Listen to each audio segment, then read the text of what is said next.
Welcome back to part two of this session on historical significance. In the previous session, we talked about all kinds of things to do with historical significance, how it works as a concept, what students understand, what they struggle with. The aim of this one is to be a little bit more practical and think about application. But actually, if you haven't watched that first one, you do please go back and do it because it helps make sense of all the things we're going to talk about here. So this is looking at how we move students from a really basic or non-understanding of historical significance towards a more complex understanding of historical significance over time. And we're beginning with some first steps, as you'd expect. How do we get them going? And the best way, as I've said, for that, clearly we talked last time about having the baseboard of good historical knowledge. But the first major significant step after that is getting them to use criteria so they can see that the judgments of significance rest on criteria. They're not fixed. They don't just sit inherently in there. So how do we get them to use set criteria? Well, the first thing to do is to tackle that issue of criteria in the first place. So if we're thinking about what historical significance is, it's often helpful to use the modern period or the current period as a bit of a touchstone for that. And I think that can be really helpful in getting students to consider the fact that judgments aren't fixed. This is just a really basic example. It's nothing fancy here, but you know, it's something I've used with year 7s, it's something I've used with year 10s, showing them these two pictures and thinking about, well, okay, so why might future historians argue that the election of either of these two men was particularly historically significant? And of course, straight away, they will have some opinions about that, even if they don't really remember, as year 7s might not, much about Barack Obama at this point. They will clearly have some ideas. And I think you can keep updating that with anything modern and political. And what it reveals straight away, I think, is that it's not just a straightforward case of, well, they're both presidents, because that clearly doesn't make either of them particularly significant, although it does compared to people who weren't presidents. But it's some of the characteristics, and those criteria for judging those characteristics are crucial. So with Trump, race is not a characteristic people are going to use to say it's not significant that he was a white man. That has nothing to do with why historians might argue he's significant in the future. There are a whole host of other reasons they might. Let's go politely and say he's the first kind of reality TV star to have become president, if we discount Reagan as a movie star. And of course, if we look at Barack Obama, actually the first black American to become a president. Now, we've got, therefore, straight away two different criteria. So it's a really nice, easy way in to say significance is about the criteria you use. Barack Obama is clearly much more significant than Trump in being elected as the first black president of the United States. However, if we change the criteria, Obama actually comes from a much more traditional political background. Trump is more significant in terms of coming from that kind of outsider perspective, somebody who wasn't ever thought to be a candidate for the presidency, although of course he was incredibly rich, so that did help. But let's not get off into a sidetrack bit about that. And that's the key point that we get across to students, and that you can do it with literally anything. I used to do it before this election. I used to do this with Hurricane Katrina, for example, and comparing that to other hurricanes. The Haiti earthquake was another good one to do that with. In what ways was the Haiti earthquake significant? Who might it be significant for? So you can do it with all kinds of events. It just gets that basic point across. Don't spend ages on it, but it does get that point across. Okay, and I want to take you through a piece on the Reformation that used significance. This was actually using significance in a more specific way than the example I talked about in the previous piece, and it was something we changed on the back of that curriculum reform in 2014. Big inquiry: what makes the Edwardian Reformation so significant? And here we're getting away from Henry for a bit because we did the Henry bit earlier on, and we're now thinking about, well, what about this bit of the Reformation? It's not commonly one that people talk about, actually, the Edwardian Reformation. Not everybody knows about the Edwardian Reformation. Some people got to lump it in the Reformation generally, but actually it's a very particular set of changes that happen in the 16th century under the reign of Edward VI. So, what do we talk about in this one? Well, this is what we do with students up until this point, or what I did with students up until this point. We did the background, what the English Reformation was, Henry's Reformation, the dissolution, Edward VI, and the reform of church and chantry. So we've actually done that whole story, before we look at significance. And actually, we used to tell students this as well. This is where we are now. We're thinking about significance. We're thinking about historical significance. What is it? And we're going to use some criteria to judge the significance of the Edwardian Reformation in particular. And then there's an assessment at the end of it. And then we introduce them to some criteria. So we've done that bit about criteria earlier. And we introduce them to these three that are going to form the basis for this particular inquiry, whether it results in change, whether it was remarkable, and whether it was revealing.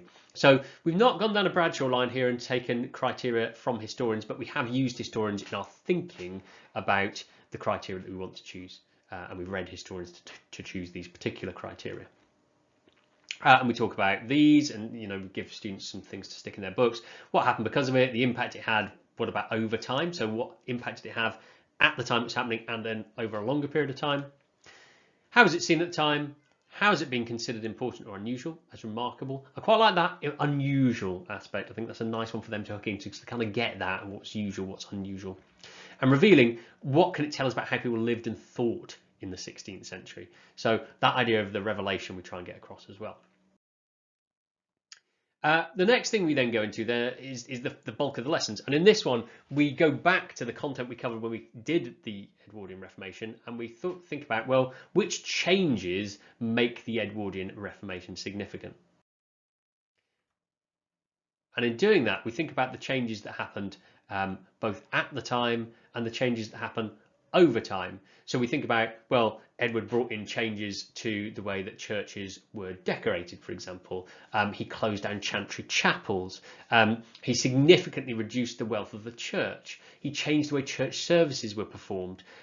It changed the power of the monarch because it some of Edward's changes again re-emphasized Henry's changes, which put the Pope outside the power system in England.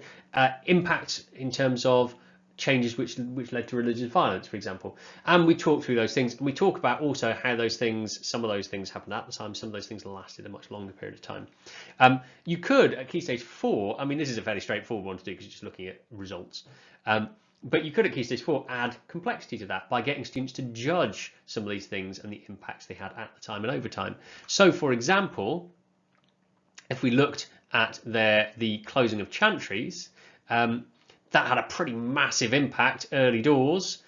And then as chantries become less important, as the Reformation kind of settles down and people's ideas about death and dying change, and we get some of the religious settlement under Elizabeth, which allows people to be a little bit more relaxed. No, that's probably not fair. But there's more of a middle way being adopted between Catholicism and Protestantism. And by the time we get to the 1650s, people aren't that worried about chantries anymore. They kind of disappear off the radar. Nobody today is worried about chantry chapels, I would have to say. So we have this kind of thing going on. If we think about the wealth of the church, well, again, we could chart that over time. So initially, the church is incredibly wealthy, and the changes brought by that Reformation in the 1550s were massive at reducing the wealth of the church. However, as we go through time, the impact of that changes because the church finds other sources of wealth. And by the time we get to 19th century, 18th century, the church really isn't reliant on those sources of income anymore. And so therefore the significance, this is crucial, this is not a line of the wealth of the church, but the significance for the wealth of the church. The significance of that Reformation is much, much more limited. If we take something like church services, actually has a massive impact on that over time.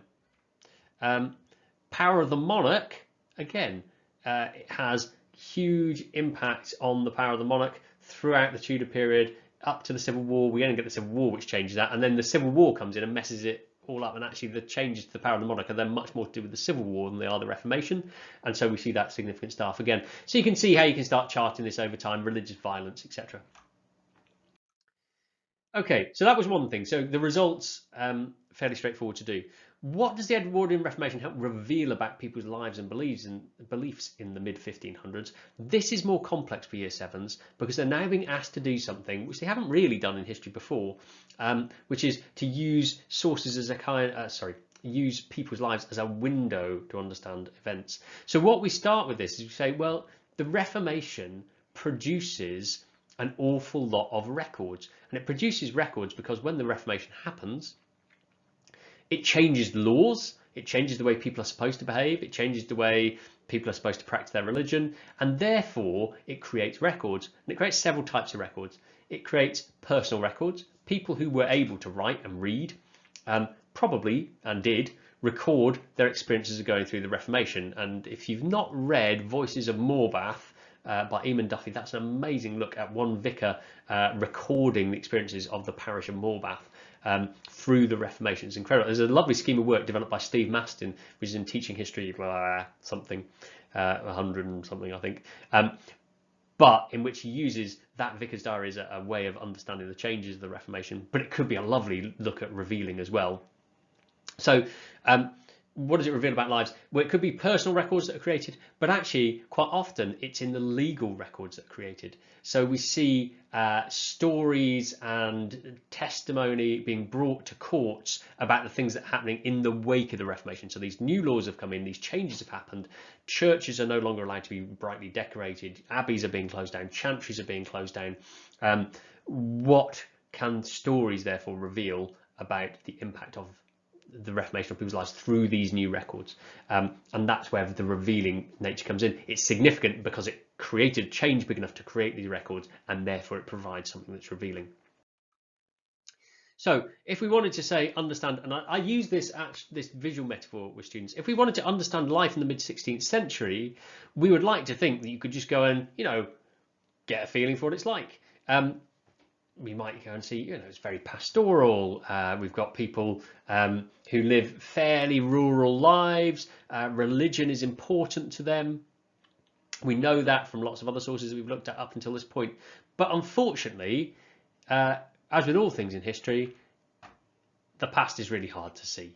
We can't just go and transplant ourselves into the past. So we've got this idea that we're always, to use a slightly biblical phrase, we're always looking through a glass darkly at the past, and we're trying to find ways to illuminate the past.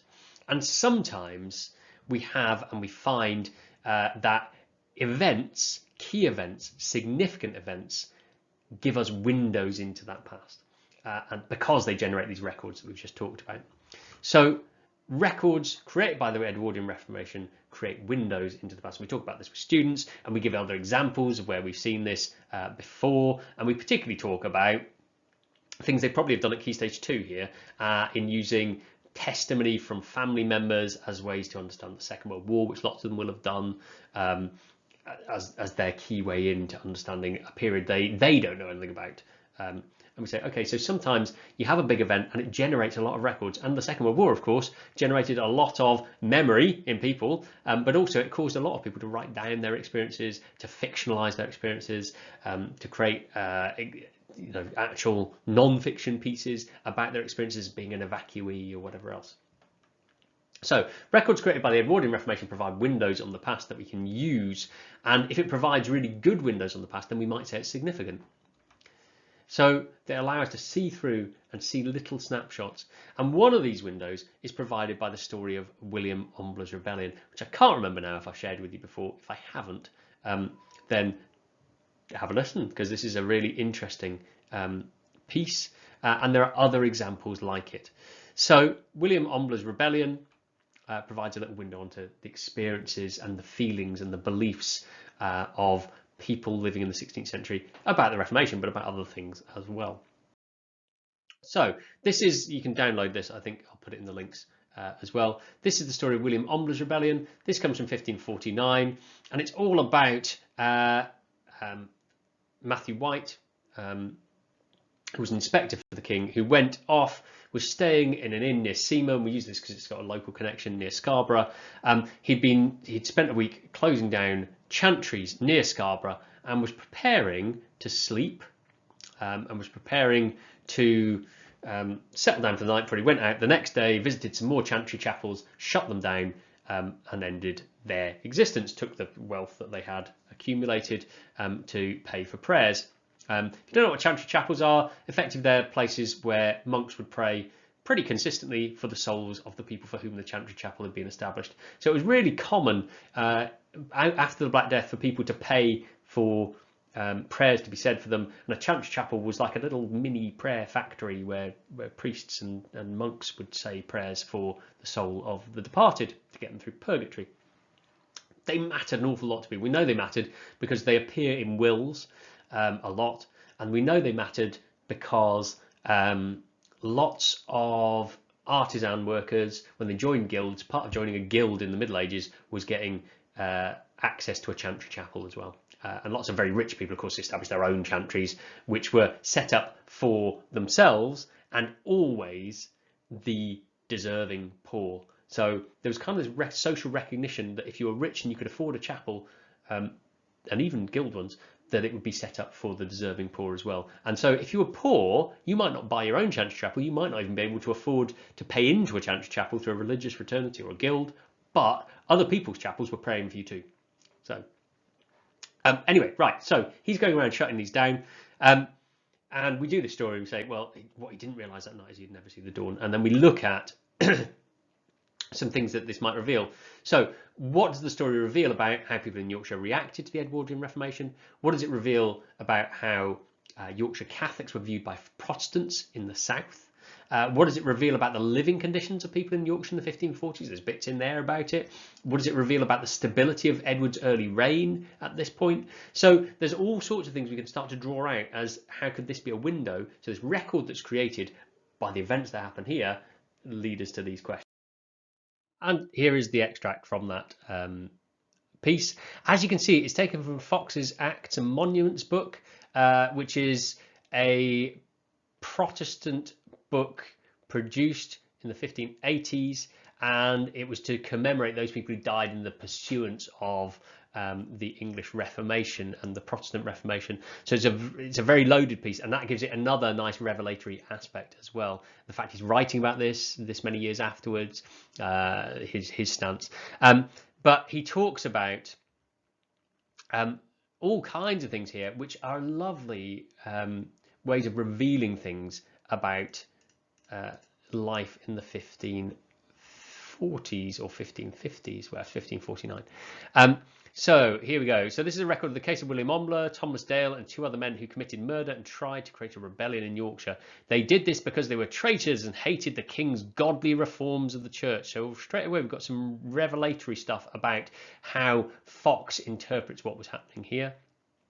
They were encouraged because they believed a false prophecy that God would free the north from the king. They had heard news that the rebellion was taking place in Norfolk, Devon and other places, and believed the prophecy was coming true. So there is a sense here that these bumpkins in Norfolk, in Devon, in Yorkshire, these kind of country people, but are hearing voices and believing prophecies that are clearly false and fake. We also get a sense that this Ombler rebellion isn't the only rebellion that's happening. Norfolk and Devon and other places. So how stable is the reign? Well, it reveals a little bit about the stability of the reign here.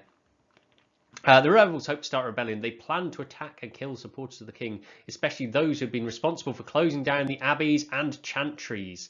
Look, it's here, the chantries especially. They wanted to get others to join them, so they planned to light beacons first. They hoped that people would think they were under attack and come out of their houses with weapons. Now we've got some really interesting stuff. This is starting to reveal about how people near the coast in Yorkshire lived. There was clearly fear of attack from the coast. People had a defence system. People were willing to come out and defend themselves if that defence system was activated. They hoped to persuade the poor men to join their rebellion by filling their ears with poisonous lies of riches. There's a lot of poverty. So again, you can start to see how things are coming through. Persuade men to bring back the false Catholic religion which the ignorant people of Yorkshire still cherished. So again, we're going back to that idea of these kind of bumpkins up in the north, out in the wilds, who still believe in this kind of false religion. So we've got that view on them is being revealed through this piece. So what is it revealing? Well, all sorts of really interesting things. The ultimate result of this is that the conspiracy comes into action. People do begin to gather. The rebels led by Omber go to where Matthew White, who we talked about earlier, is staying, and they get hold of White as well as a number of his other men. And this is the key bit: the rebels brutally murdered their victims. They stripped them of their clothes and money and left them in the fields for the crows to feed on. And there's a lovely bit you can do here about how are they murdered, how are they left, what can that reveal about feelings about the closing down of the chantries, for example. Excuse me. And how they then pursue that. Now I'm covering up the rest of this, so I can't really do much more with it now. But this is a lovely way in for that revelation aspect, and you can do it with all kinds of primary source materials to get them to really think about it. The only thing you have to be careful with is you don't want to use this as something typical unless you know that it has a wider revelatory resonance. And actually we do know that lots of people in rural places resisted the Reformation, and we know in Devon, for example, that's where Voices of Morbath is set or was written about. So we know that there was that kind of rebellion happening there too. So now we've seen some ways to look at helping students to take some baby steps in using given criteria to judge significance. We're now going to push on and think about, well, how do we get students to actually meaningfully identify criteria used by others? And that could be through a whole range of resources. We're going to look at one example of that to start us off. And it goes with this question. It's a kind of embedded significance question. We could go with the very straightforward, why is the Norman Conquest so significant, or why do historians think the Norman Conquest is so significant? But actually, I've just gone with this one. Why do so many histories of England begin with the Norman Conquest? Because actually, it is such a widespread thing. We can talk about the fact that most school histories will start there in year 7. In fact, almost all schools will teach this at some point in year 7 fairly early on. So why is that the case? Why do we choose that particular event? And that allows us then to think about, well, what have other people said about that? So to do this, we're going to use some historians. And you should find in the resources there is a sheet which gives you 2 historians. I just want you to start with the Robert Bartlett extract here. Now, to get this, there's a mixture of things on this worksheet. The Robert Bartlett stuff, I actually just emailed Robert Bartlett. I said, look, I'm trying to teach this unit. I really want to open up with something about the significance of the Norman Conquest. Could you give me just a quick overview of why you think it is so significant? And he was incredibly obliging in a way that not everybody I emailed was. It was incredibly obliging and actually just sent me this lovely little statement, which I slightly edited just to make it a bit more year 7 friendly. And I put that in there and I used this as the starting point. So here we've got Robert Bartlett explaining why he thinks the Norman Conquest was so significant. For the other, which is this Mark Morris one here, I did email Mark, he didn't reply. So what I did was what you actually probably more commonly are going to do. I went to his book about the Norman Conquest and I had a look in the introduction, and in the introduction he gives a really useful overview, which again I've had to edit down a little bit here for year 7, but he gives a really useful explanation of why he thinks the Norman Conquest is so significant. And actually, as I've said previously, if you go to the start of most books, most TV series as well, TV series are lovely because you've got a historian actually standing there talking about it. Then you've got some really nice extracts you can use that talk about significance almost always in introductions to books. Okay, so we have these 2 historians, and let's talk a little bit about how these are going to be used and how I use these actually with year 7s. So here is the task for year 7. We talk about the fact that the Norman Conquest is so powerfully significant. We talk about the fact it's in every school up and down the land, and that, you know, as year 7s sit here now in front of me, the teacher, other year 7s, millions of year 7s all over the country and for generations have learned about the same exact event. So why is that the case? And we say, well, we could turn to historians to do that. And because this is year 7, because we want to help them get into this idea of identifying criteria, I would probably guide this through with them initially. So they would have the sheet that I've just shown you. They would then have this up on the board, or I would have this up on the board, and we'd work through it together. And we'll kind of do that here. So we would talk about the fact that when we're looking at historical significance, historians don't just say, oh, an event is significant or it isn't significant. They have reasons they think it's significant. And those reasons we talk about as criteria. So all historians have criteria that they use to explain why something's significant. And we might refer back at this point to that exercise we talked about earlier, where we looked at Obama and Trump, or some other real world example they've looked at already. So we might have a look at this and we'd read it through together. Now, you might like to do this as an exercise before I start doing it. If you read this with a class, what would you pick out? What would be the criteria? You might like just to model it out yourself now before I do it and see what you would pick out and see if we agree on the same sorts of things. And then I will have a look through it and we'll see what we pick out together. Okay, so I'm going to pause it there and we'll come back to it in just a second. Okay, so if I was doing this, I would probably go down the line of, right, year 7, I'm going to read out this extract from this historian, Robert Bartlett. He knows an awful lot about the Norman Conquest and he's written books about the Middle Ages. And he says, and when I asked him, he told me that he thought the Norman Conquest was one of the most significant events in English history. And I said, well, why? And he gave me this explanation. So as we read through this together, I'd like you to listen out for his reasons, because these are his criteria for deciding that the Norman Conquest was so significant.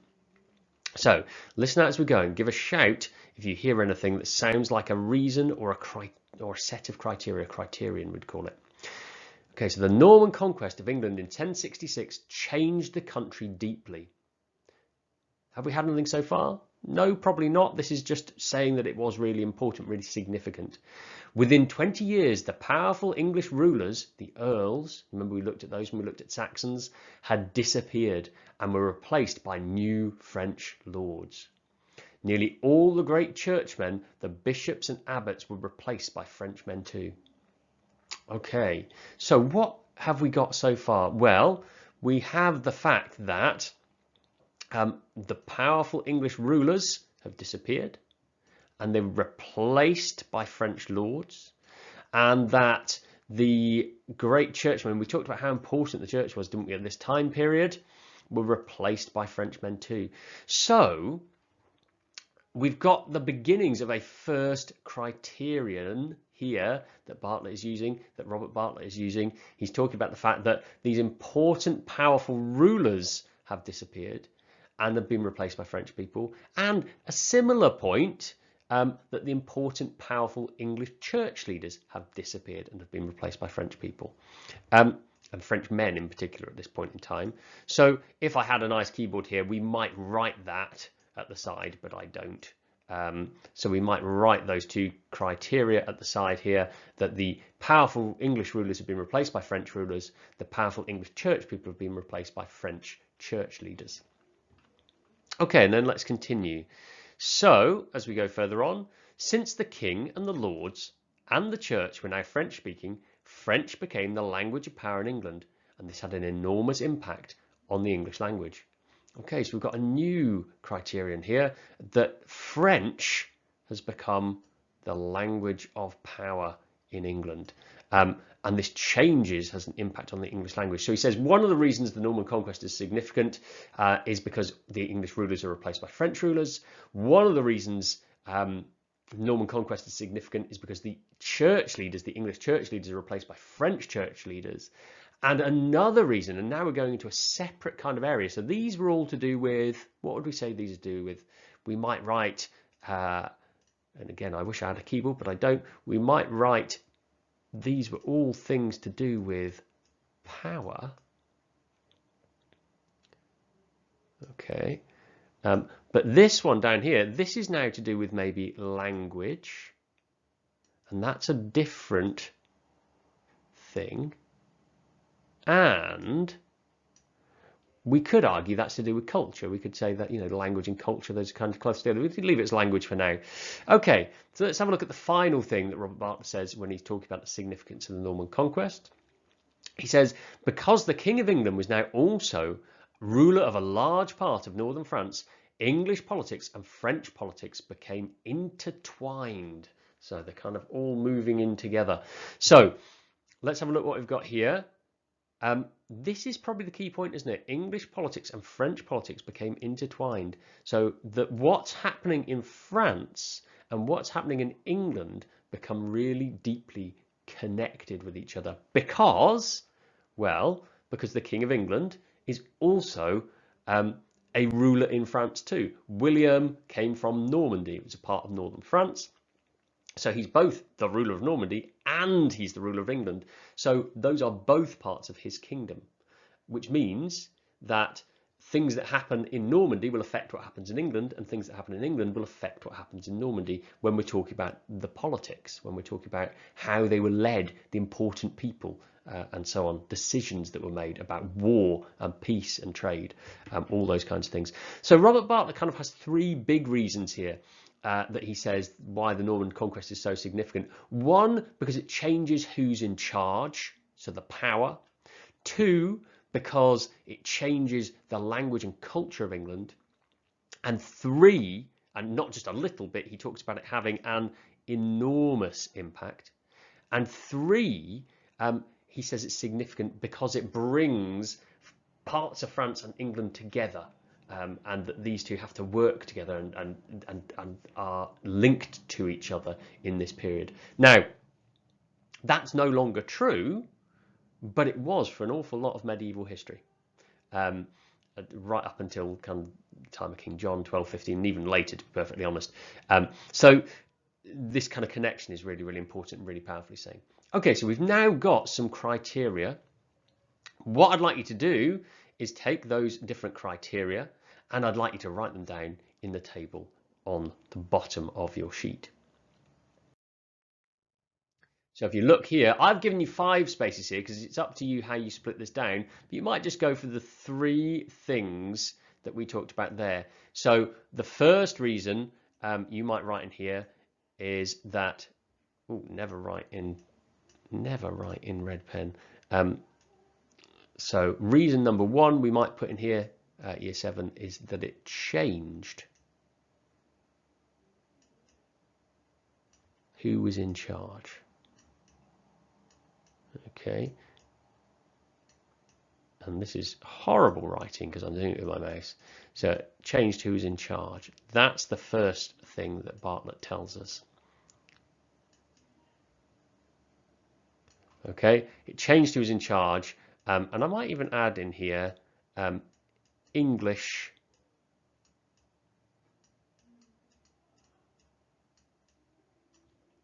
to French. And clearly when you write this, it will look much neater than I've done here. So change who was in charge from English to French, and as you go on, you can add in your other reasons there. So we talked about the other one. You might even split the bit about who was in charge of the country, who was in charge of the church. You might split that into 2 if you want. That's fine too. But put your other reasons, your other 2, 3, 4, if you have them, reasons that Bartlett gives his criteria down the left-hand side. Okay, now if you've got then those reasons, if you wanted to push this on a little bit further, you could then start categorizing those different reasons. Because of course, lots of those reasons have some overlap. We might start to broadly categorize those reasons. And if I was doing this with year 7, I would probably give them some broad categories of significance criteria they could put it into. We could do the 5 R's if you wanted, or we could choose some specifically for this, which is much more the approach, say, Phillips took with the First World War. And this might help us then think of other reasons when we see more evidence later. So you could get year 7s then to connect some of these things up. So which of these criteria then fit with the different reasons given, and they could just annotate them aside. So it led to big and immediate changes. Well, the change in power might do that. It affected England for a long time afterwards. Well, that also goes with that power one. It affected many people in England. Again, that power one is probably going to be there. So that covers all of those factors. With others, it might be less the case with some of these things. So that's just a way you might extend that a little bit further. So with the criteria established and maybe some extended thinking around those criteria, we now think about, well, what evidence is there that supports Bartlett's view? Now, you could do this in a number of ways. You could actually have taught some stuff about the Norman conquest first and get them to think back and connect things up to these criteria that Bartlett has used. Another way is you could do the teaching at this point. So you could now bring in some textbook if you wanted and read through and look for evidence that would support Bartlett's claims in here. Alternatively, the card sort that I've put as card sort 1, Norman Conquest card sort 1, has some details that students could then use. And they could do one or two things with these. They could cut them out and they could put them in the supporting evidence box, which I'm going to have to do via drawing. Or they could summarize the key details and put it in that box, which I think is probably a better thing to do. But for simplicity here, we're just going to find some links. So if we've got this criterion down here that says French became the language of power, and we have a look through our cards, some of our cards that I've put on the screen here, we find that the new Norman court all spoke French. New power words included demand instead of the English ask, property instead of belongings, and monarch instead of king. So we've got a whole new language that if you want to be important in Norman England, then you need to be able to speak this new language. So that's pretty major. So that comes over into here. Oh, sorry, it doesn't come over into there. That's the wrong one because I've split those criteria out. So that speaks this French becoming the language of power, or you could ask students to summarize that, the key points from that in the box here, but it doesn't speak to this. And so the reason I've split this out here is because there's kind of two criteria here. First of all, that French became the language of power, and second, that the English language was changed in the long run. Now we could say, well, these things still exist today, which we know. So they were durable, they lasted, but equally we still have the word ask, we still have the word king, so that's a slightly more complex point to take out of that piece of evidence. Let's have a look at another one here. Let's just take one of the cards. So some English nobles fought back against William between 1066 and 1071. So you see, this is a way of putting in some of the content knowledge if they don't have it already. William defeated the rebels and gave their lands to his Norman followers. So we know that English earls, when we looked at Saxon England, were quite powerful people. So English nobles, English earls, if they're having their lands taken away, again, we could talk about with year 7, well, is that going to make them more or less powerful? Why does land give you power? We could have those kinds of discussions. So again, we could link that up to this being a replacement of English rulers, because it's all very well, you can be an earl, you know, you can be born an earl, but if you've got no land, then you're no longer a ruler in any sense because you don't rule over anything. So we could talk about that. And again, you see the idea here, so we can link up these cards to Bartlett's view, and so we start to build a case. And now we could have a discussion, so we've got a review point here. Okay, let's try and summarise, why does Robert Bartlett think the Norman conquest was so important? And then, okay, somebody tell me a bit of evidence that supports Bartlett's point of view on that. Somebody give me a bit of evidence that supports Bartlett's judgment that this is why it's so significant, and they could pick that out from the cards they've been given or from the other information they've been given. And of course, we can run this the other way around too. If you look at the second sheet of cards that I've put in with this presentation, which is the Norman card set 2, you'll see that we could actually start with the cards. Now, I've only put a sample of them here. So we've got things here about the Normans building castles. We've got about Langfranc knocking down cathedrals and rebuilding things in a Norman style. We've got Westminster Abbey being rebuilt. We've got the charges of rent to peasants and the fact that the numbers of freemen drop significantly. We've got the rebellions, the killing of rebels in the north, and the harrying of the north in particular. And both of the bottom ones deal with that. So we've got a whole new set of a whole new set of evidence here we could use. And the point you can make with the second set of cards is, in his discussion of the significance of Norman conquest, Bartlett doesn't talk about these particularly. Now, that doesn't mean that these things didn't happen or weren't important, didn't have an impact. It's just Robert Bartlett, when he's talking about the significance of the conquest, doesn't judge these as significant as those other things, those other criteria that we've seen already about the changes in power and the linking with France and the changes to language. So these are quite interesting then. So we could reverse engineer what we've just done. We could say, okay, here are a load of cards that tell us some things about what happened during the Norman conquest. What I'd like you to do, and you can have a go at doing this if you would like, group these cards together into kind of collections that show why the Norman conquest might be seen as significant in ways that Robert Bartlett hasn't talked about. So we can see straight away there's a whole thing here about the Normans rebuilding big chunks of England. So we build castles, we build cathedrals, we build these huge stone edifices which come out of these cards here. So they might form a little card setting in their own right and be grouped together. And we've got a whole load of stuff here also about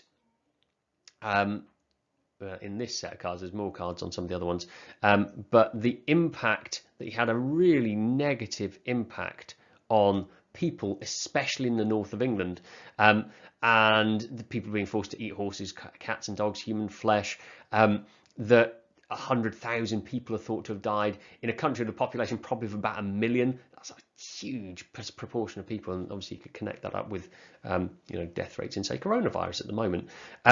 So we could use these and we get students to do this. So group the cards and then come up with a heading for each of those groups. So this could be, again, things to do with changes to the physical landscape, to the environment that are being lived in. This could be, and you might suggest that one to them because it's quite complex, this might be the impact on people in the north, or impact on ordinary people, or impact on ordinary people in the north, or impact on peasants. So this might be to do with impact on freedom, for example. So we might get a whole load of other things in there. We might also talk about the fact that you could group these differently again. So let me just delete these.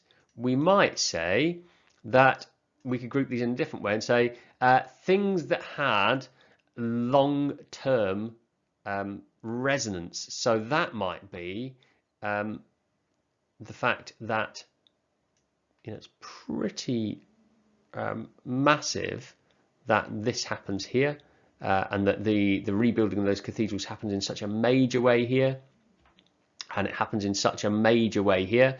So that's kind of a remarkable. So if you want to come back to those R's, I think it's a remarkable thing. We might group differently again and talk about the fact that the scale of the impact might be what's important here. So then we could again talk about this impact on 100,000 people here. We might talk about the sheer numbers of people who lose their freedom here. So it might be about the scales of impact that we could talk about. And we could go beyond impact as well, and we could talk about resonance. So we could talk about the fact that the cathedrals and the castles and Westminster Abbey we still have with us today. So we could talk about the fact there's that kind of durability of those impacts. So again, we group them in different ways. We come up with different headings for them. Another interesting exercise. What that might then lead you to is this. Mark Morris. Okay, so Mark Morris, do the same things we did before. Basically, we use his interpretation of the significance of the Norman Conquest. We say, okay, so why does Mark Morris think that the Norman Conquest was so significant? And he talks about, again, I regard the Norman Conquest as the single most important event in English history. It's a really nice opening here. Although many things continued as before, in other areas of dramatic change, they brought with them new forms of architecture. And because we just looked at those cards, we know what he's talking about here. What are we talking about, year 7? Yes, castles. Yes, cathedrals. Fortification, the castles. So that's a nice word to learn there. A new ruling elite. What does he mean by that? Okay, that's the people in charge. Who else said that was a pretty important thing? Mark Morris. Yeah, so sorry, not Mark Morris. This is Mark Morris. Robert Bartlett said that as well, didn't he? What do we know about what changed in the ruling elite? Oh yeah, because all those earls had their lands taken away when they rebelled, and even those who didn't rebel, might have been killed at the Battle of Hastings. And we know these French barons are being brought over.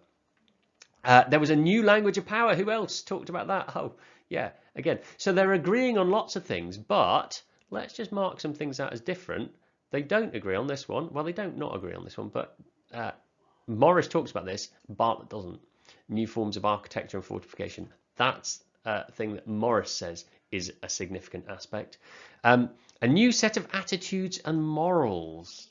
Right, what have we seen about that? Well, we might have to look for some more evidence there, but that isn't something that Bartlett really talks about.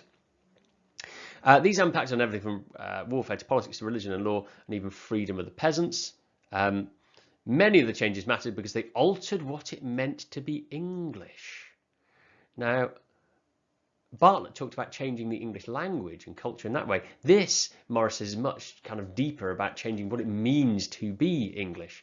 Now, there are also things Mark Morris doesn't talk about. Mark Morris doesn't really talk about the intertwining of England and France. Is that because he doesn't know about it? No, of course he knows about it. He's a historian who writes about the Norman conquest. He thinks that, I would presume from what he's writing here, that is a less significant impact than some of the other things he's talking about. And this is kind of the point we're getting out to year 7 here. These are two men, and notably, actually, and interestingly, these are both men. And if you can vary this and put a wider variety of historians into your work here, I think is really important. Anyway, so what we can do here is we can show that these two incredibly knowledgeable historians have looked at evidence, a wide range of evidence. They've probably looked at much of the same evidence, and they've still come to different judgments about why the Norman conquest is so significant. For Morris, it's about Englishness, it's about how the country looks and feels, it's about attitudes. For Bartlett, it's about the ruling structures and the ways in which England and France are brought together. And those are the kind of key focuses of what they think is significant. That's not to say they don't think the other things are important too, but these are key things for them. Oh, and then you can ask them, did they come up with any of these? And of course, they did from that card sort activity. Okay. Yeah, if you want to see this as a Key Stage 4 extension, I'm apologising because I'm covering this up with my video.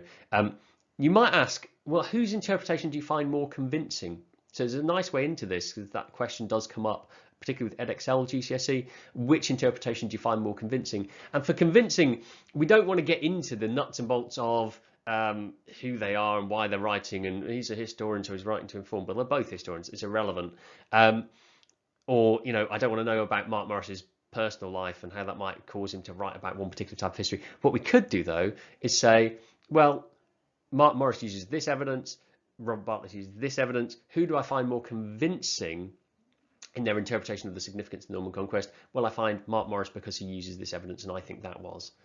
So you can start to develop an opinion about these things that happened. Now, that's still going to be, I'm not a big fan of rejecting an historical interpretation, but you might find that, because obviously they're heavily researched, these are reputable historians, but we can start to say, well, I think I agree slightly more with Mark Morris's judgment because of these things, and I think I disagree more with Bartlett because, and so on.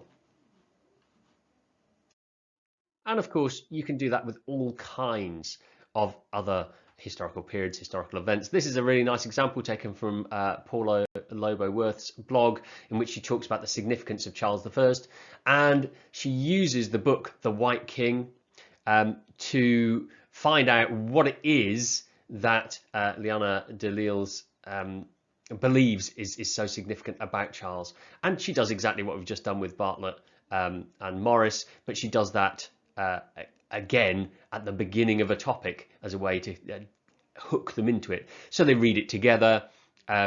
They look for the language that she uses. So we talk, and well, let me just get my highlighter again. So when they get down to here, the nickname, the White King, is unfamiliar. They might discover about the extraordinary Charles I. Okay, Charles has been pinned to the pages of history. He's been preserved.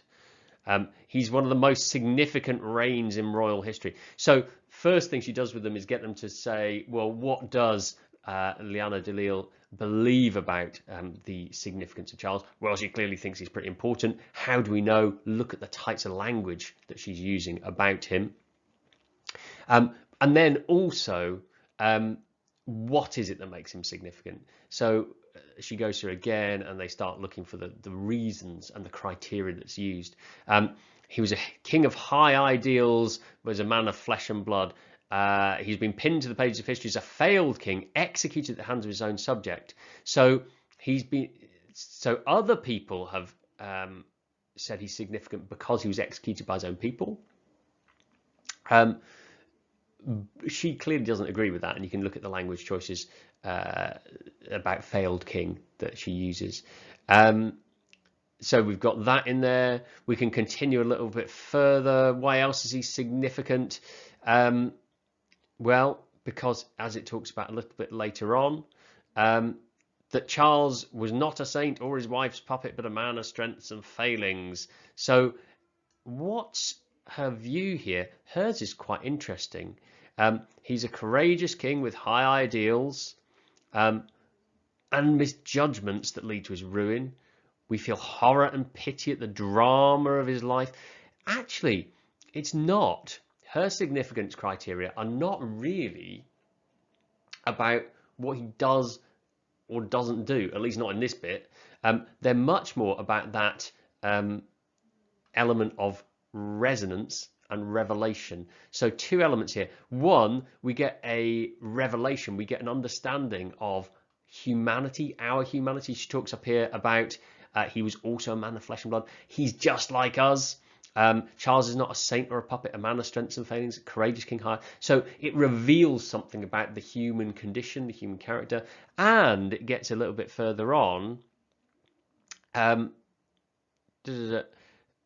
Make this an epic story for our times. We get that resonance. So she's kind of saying the things that it reveals about being a leader, a ruler in the 17th century are the same kinds of things that are a story for us today. So her criteria are not impact criteria like Bartlett and Morris that we've seen before. Hers are much more to do with resonance and revelation. And I think that is quite an interesting approach. And you can say, okay, so what does the life of Charles I reveal about life in the 17th century, or about kingship in the 17th century, or about what it meant to be an elite male in the 17th century?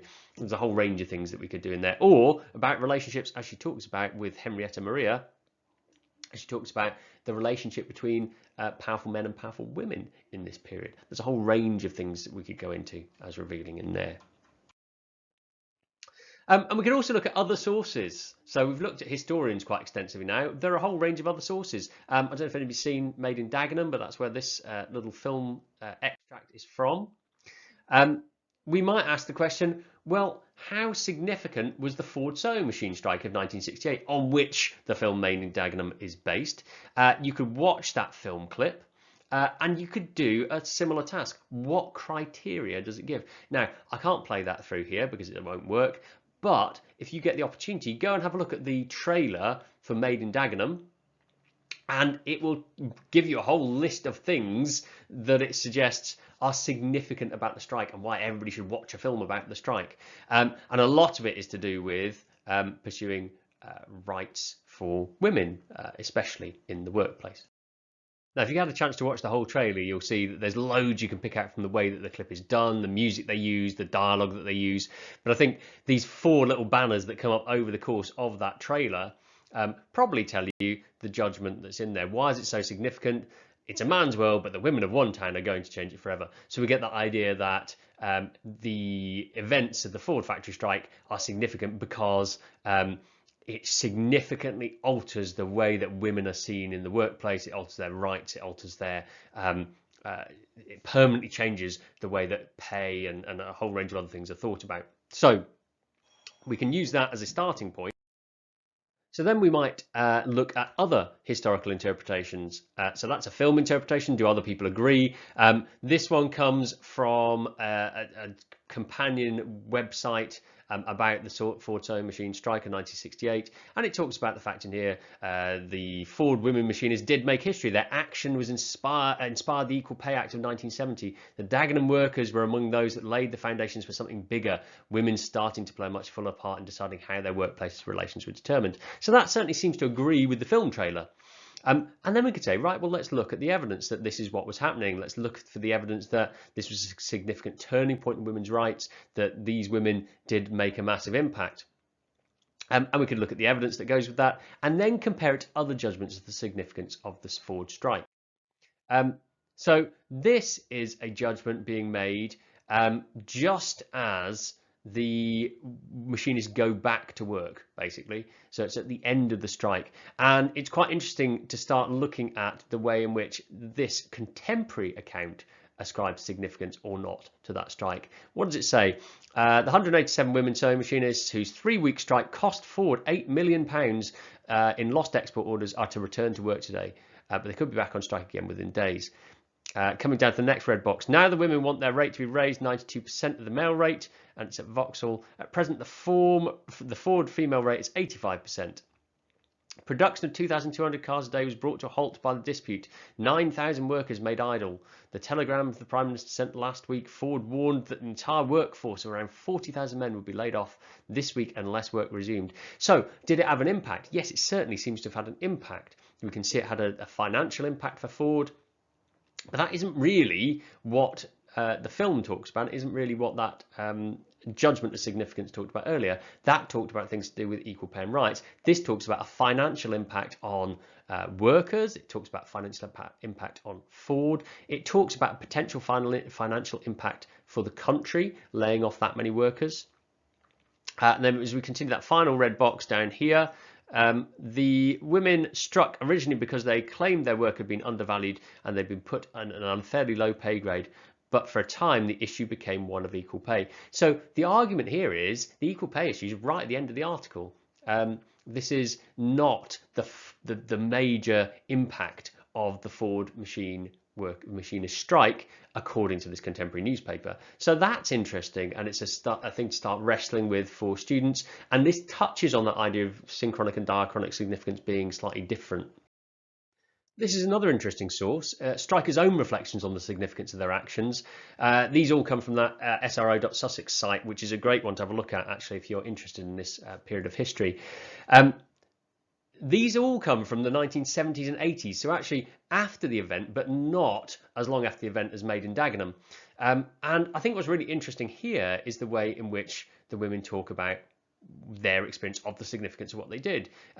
I think we were just forgotten about. They didn't bother with us, the newspapers. After the strike, they took out our photo, which is going back into the factory, but they weren't interested because we hadn't got what we wanted. They weren't successful. So actually, the result of this was ultimately they didn't get the grading pay rise they hoped for, but they did create a big national story. But their view of this, or this person's view of this in the 1970s, was that that was not significant enough, that it had been forgotten, it had been brushed under the carpet, it had gone out of the way. So that idea of how significant was this strike seen in the 1970s? Not very, actually, according to this. The person below kind of agrees. Ford won, if we're being honest. We'd gone back to work, we never got our grading, we didn't get what we wanted, they hadn't given us a rise, it's not an equal pay rise, it's not equality.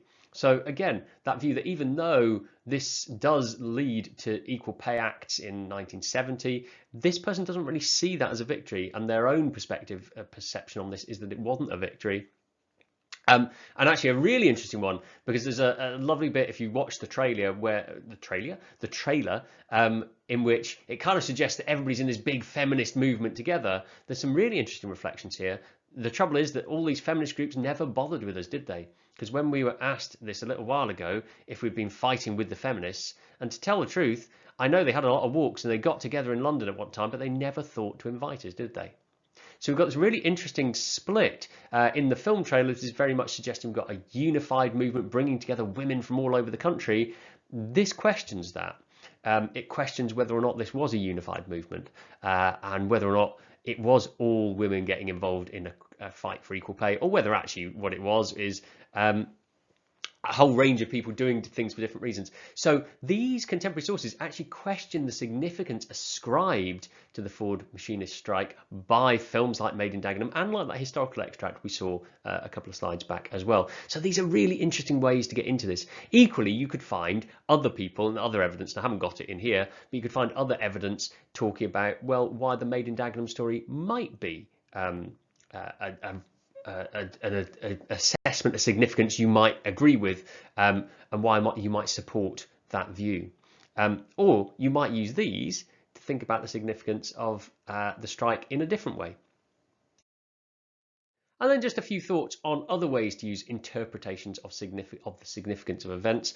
We've looked at, obviously, the Made in Dagenham, the machinist strike. We've looked at the Norman Conquest. What about some of these? Why was Magna Carta seen as more significant in the 19th century than the 13th century? That's a really interesting way to get into two very specific periods and have a look at why it was interpreted in a particular way that it was, why it was seen as significant in the 13th century versus the 19th. In the 13th, you'd probably look at the fact it was seen, if we were looking in John's reign or Henry's reign, it was seen as significant largely because it was so extreme. And it was seen as a complete departure. It was remarkable. It was such a departure from the way that people would normally try to keep kings under control. In in the 19th century, it's seen as significant because it's seen as the bedrock of modern democratic institutions. So there's a very different set of criteria used. Who thinks the Third Crusade was significant? That's a really interesting one. And this gets us into some similarity and difference as well, but we might look at different historians' interpretations, but we might also look at interpretations in different countries about the Third Crusade. Why do we think the Third Crusade, why do more people in this country learn about the Third Crusade? Well, because it's the Richard the Lionheart one. There's not an awful lot of English. There is English involvement in the First Crusade, the Second Crusade, but predominantly the Third Crusade is where we tell these stories because of those connections with Richard the Lionheart, or Richard the First, and all those legends that go around that. So we've got things like that. Then we've got questions about why things are no longer considered as significant. And there is an amazing article written by Arthur Chapman, I believe, which talks about why nobody talks about the Armenian genocides anymore. And I think that's a really good one to read. But why does nobody talk about the 100 Years' War anymore? That used to be a really central piece of history that people learned. Most people don't teach the 100 Years' War anymore. I think that was true 20 years ago, the Civil War. I think most people now are teaching the Civil War again, the French Revolution.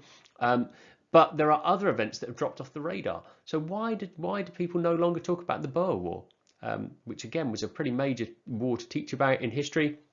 It's no longer really on most curricula. So the questions about why things have dropped out of being perceived as historically significant, I think, are just as interesting. Okay, and finally, we're just going to have a think about developing original criteria.